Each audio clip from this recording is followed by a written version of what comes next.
nachochi undisiya ndichisvima misodzi. Dai zvaibvira mukombe uyu dai wapfuura kundipezanisa nevanhu shamwari dzangu zvese nehama.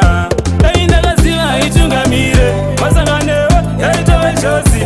Dai ndakagumira zvangu muroti nhasi uno ndakudonhedza musodzi. Dai ndakaziva itungamire masanganewo yaitove chosi. Dai ndakagumira zvangu muroti nhasi uno ndakudonhedza musodzi. Ndinogara ndichichema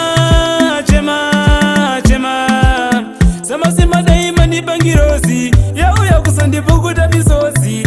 Unenge wakatumwa naLucifer kuuya kuzobaya wangu moyo. This time ndati no no no no.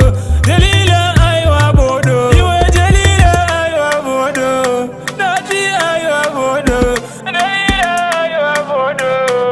Oh oh. Dai ndakaziva itungamire masanganewo yaitove chosi. Dai ndakagumira zvangu muroti nhasi uno ndakudonhedza musodzi.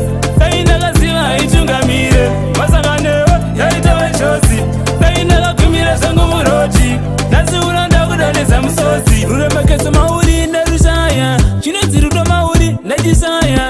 Nhasi wonditsanganisana nachochi wondisiya ndichisvima misodzi. Dai zvaibvira mukombe uyu dai wapfuura kundipezanisa nevanhu shamwari dzangu zvese nehama. Dai ndakaziva itungamire masanganewo yaitove chosi. Dai ndakagumira zvangu muroti nhasi uno ndakudonhedza musodzi.